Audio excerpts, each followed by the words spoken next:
రుతుపవనాలు ముందస్తుగా వచ్చినప్పటికీ ఆశించిన స్థాయిలో వర్షాలు కురవకపోవడంతో కరీంనగర్ జిల్లా హుజూరాబాద్ మండలం పెద్దపాపయ్యపల్లి గ్రామ రైతులు నిరాశకు గురయ్యారు.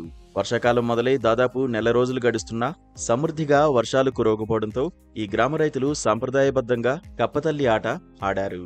ఈ పురాతన ఆచారం ద్వారా వర్షాలు కురిపించేందుకు దేవతలను ప్రార్థించారు. ఈ కార్యక్రమంలో గ్రామంలోని ప్రజలు, ముఖ్యంగా రైతులు పెద్ద ఎత్తున పాల్గొన్నారు.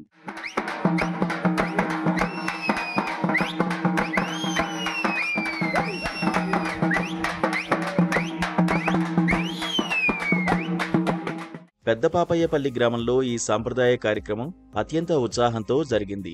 గ్రామస్తులు ఉదయం స్థానిక హనుమాన్ దేవస్థానంలో ప్రత్యేక పూజలు నిర్వహించారు. అనంతరం గ్రామంలోని రైతులు, మహిళలు, యువకులు అందరూ కలిసి కప్పతల్లి ఆచారాన్ని ప్రారంభించారు. ఈ ఆచారంలో భాగంగా ఒక కప్పను రోకలిపై పెట్టి దానికి పసుపు, కుంకుమతో అలంకరించారు. కప్పతల్లి కప్పతల్లి కడబడే నీళ్లు అంటూ సాంప్రదాయ గీతాలు ఆలపిస్తూ డప్పు చప్పుళ్ల మధ్య గ్రామంలోని ప్రతి ఇంటికి తిరిగారు. గ్రామస్తులు కప్పపై నీళ్లు పోసి దానిని గౌరవంగా పూజించారు. వర్షం కురిపించమని వేడుకున్నారు. వర్షాకాలం ప్రారంభమై దాదాపు నెల 15 రోజులు 2 నెలలు కావస్తుంది. అయినా వానదేవుడు కనకరించకపోవడంతో ఈరోజు పెద్దపాపయ్యపల్లి గ్రామంలో హనుమాన్ టెంపుల్లో పూజలు నిర్వహించి కప్పతల్లి రైతులందరూ కప్పతల్లి ఆడడం జరిగింది. ఇప్పటికీ రోహిణి కర్తే పోయింది, మృగశిల కర్తే పోయింది. అయినా వానలు పడకపోవడంతో రైతులు నిరుత్సాహంగా ఉండి ఈరోజు కప్పతల్లి ఆడడం జరిగింది. ఇకనైనా వానదేవుడు కనకరించి మా రైతులను ఆదుకొని వర్షాలు పడతాయని కోరుకుంటున్నాం. ఇది కప్పతల్లి అనేది ఆనవాయితీగా చాలా రోజుల నుండి వెనుకటి నుండి వస్తుంది. ఇక నుండి ఈ కప్పతల్లి ఆడినందుకైనా వానదేవుడు కనకరించి మమ్మల్ని రైతులను కనకరించవలసిందిగా కోరుతున్నాం. ఈ కార్యక్రమంలో గ్రామ ప్రజలు, రైతులు చురుకుగా పాల్గొన్నారు.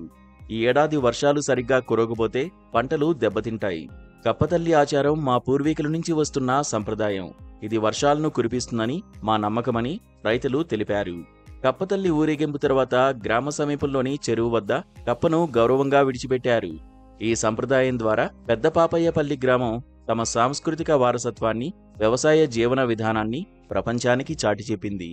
వర్షాకాలం స్టార్ట్ అయ్యి నెల రోజులు అవుతుంది. 6 నెల రోజుల కార్తులు 2 కార్తులు, రోణి కార్తీ, మృగశిల కార్తీ 2 కార్తులు అయినాయి. రైతులకు ఈ రోజు వరకు కూడా ఒక చినుకు కూడా పడకుండా వరకు రైతులు దుక్కులు దున్నకుండా నాట్లు వేయకుండా ఉన్నారు. కాబట్టి నార్లు పోసి నెల రోజులు, నెల 15 రోజులు, 2 నెలల దాకా అవుతుంది. కాబట్టి ఈ రోజు రైతులంతా కలిసి హనుమాన్ టెంపుల్లో పూజలు చేసి ఈరోజు మన కప్పతల్లి ఆడటానికి పూజలు చేసుకొని ప్రారంభించాను. అందుకే గడప గడప తిరిగి ఆడి ఈరోజు కార్యక్రమాన్ని వానదేవునికి కరకరించి వానలైనా పడాలని రైతులు ఆశిస్తున్నారు.